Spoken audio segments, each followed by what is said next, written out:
नमस्कार, मैं कमलेश कुमार राय।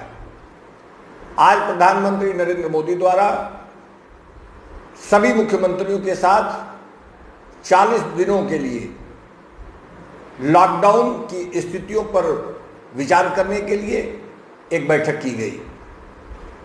खास बात यह रही कि इस बैठक में केंद्रीय वित्त मंत्री निर्मला सीतारमण के भी उपस्थिति होने के बावजूद किसी भी प्रकार की राहत पैकेज पर, आर्थिक समस्याओं पर किसी भी तरीके का कोई विचार नहीं किया गया।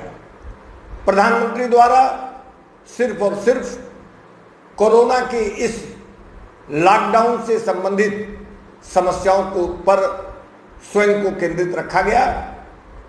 कोरोना से यह लॉकडाउन आगे कंटिन्यू रखा जाए या इसे किस प्रकार से इसमें शिथिलता दी जाए, इस पर मुख्यमंत्रियों से व्यापक विचार विमर्श किया गया।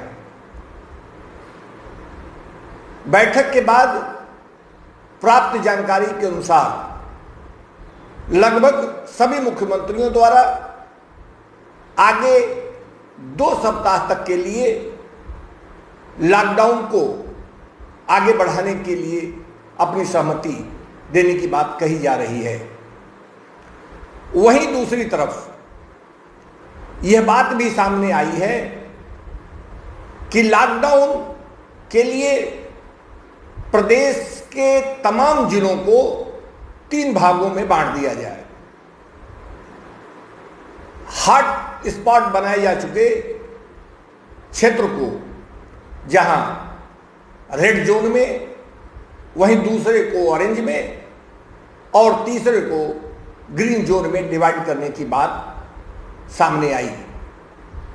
रेड जोन में जो हॉट स्पॉट बनाए गए हैं वह इलाके रेड जोन में हों, जहां किसी भी तरीके की कोई शिथिलता न बरती जाए।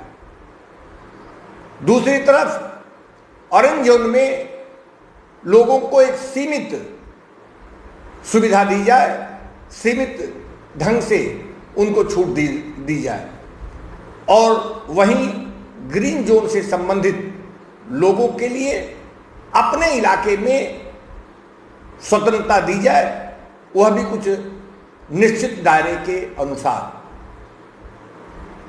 बैठक में इस बात पर भी सहमति व्यक्त की गई कि किसी भी स्थिति में ट्रांसपोर्ट यानी कि बसेस, ट्रेन और हवाई जहाज, इसको निकट भविष्य में शुरू न किया जाए। साथ ही स्कूल, मॉल, रेस्टोरेंट, होटल आदि भी पूर्ववत की भांति बंद रखे जाएं। इन तमाम चीजों को गंभीरता से लेते हुए एक आम राय बनाने की प्रधानमंत्री द्वारा प्रयास किया गया। प्रधानमंत्री ने यह भी स्पष्ट किया कि जहां एक तरफ पब्लिक ट्रांसपोर्ट को पूर्व की भांति बंद रखे जाए, वहीं जो जरूरतमंद और मजदूर अपने घरों से दूसरे जगहों पर फंसे पड़े हैं, उनको संबंधित प्रदेशों की सरकार आपस में बात कर उनको अपने घरों तक पहुंचाने की व्यवस्था सुनिश्चित करे। यह एक महत्वपूर्ण निर्णय देखने को मिला। यही नहीं, प्रधानमंत्री द्वारा किसी भी तरीके की इस लॉकबंदी के दौरान में जो दिशा निर्देश है, इसके उल्लंघन के बाद तत्काल प्रभाव से सभी प्रकार की दी गई सुविधाओं को वापस लेने की भी हिदायत दी गई।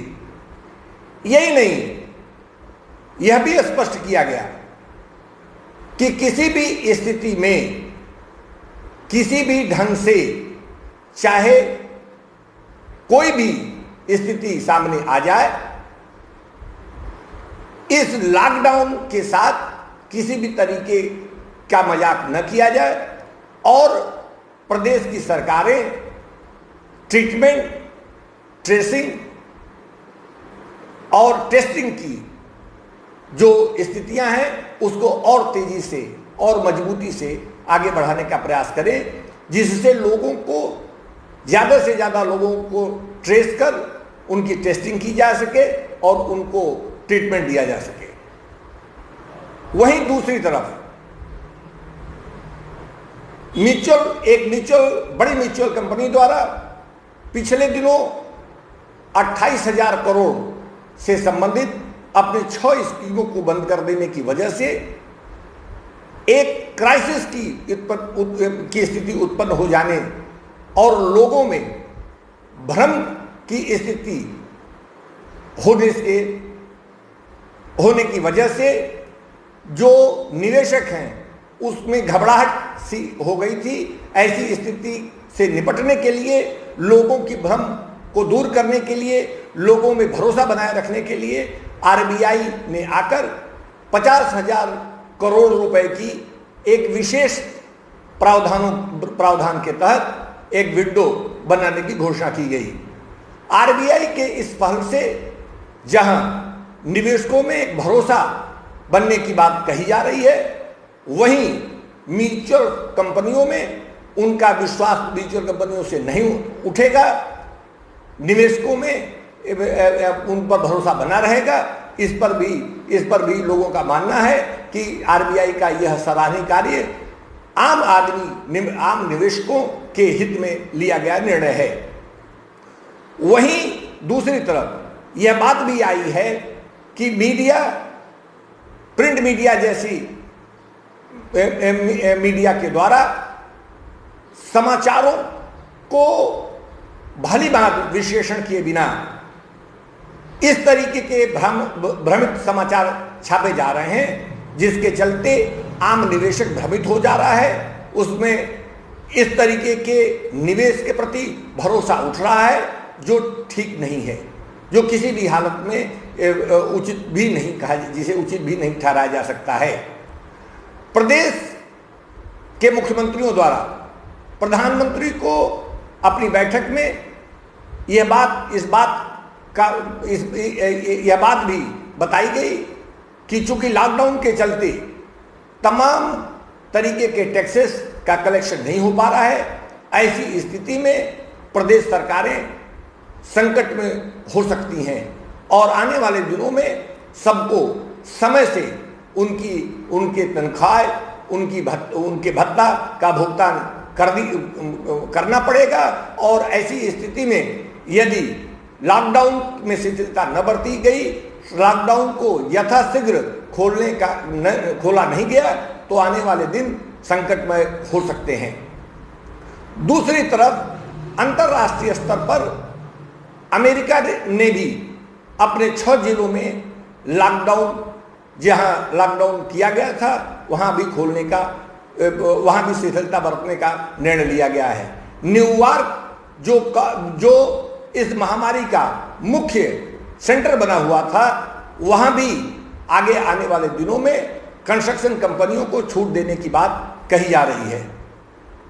यही नहीं, इटली, स्पेन और फ्रांस जैसे देशों ने भी आने वाले दिनों में लॉकडाउन में शिथिलता बरतने के साथ ही जन सामान्य स्थिति का माहौल बनाने का निर्णय लिया जा रहा है।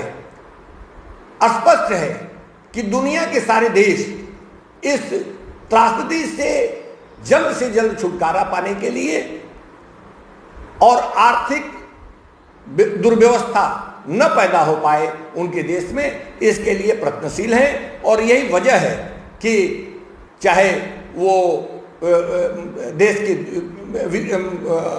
विश्व की दूसरे देश हो या हिंदुस्तान खुद हो, यह इन सब कोरोना बीमारी के त्रासदी के साथ साथ अपनी आर्थिक व्यवस्था को भी सुचारू ढंग से चलाने के लिए जी तोड़ प्रयास किया जा रहा है, हर स्तर पर प्रयास किया जा रहा है। आने वाले 1 या 2 मई को प्रधानमंत्री नरेंद्र मोदी द्वारा राष्ट्र को संबोधन राष्ट्र के संबोधन में विस्तार से इन सारी चीज़ों पर प्रकाश डाला जाएगा, जिसमें यह बताया जाएगा कि आगे लॉकडाउन कैसे कंटिन्यू करना है, कितनी शिथिलता देनी है। इन सभी बिंदुओं पर विस्तार से प्रधानमंत्री के घोषणा करने की बात कही जा रही है।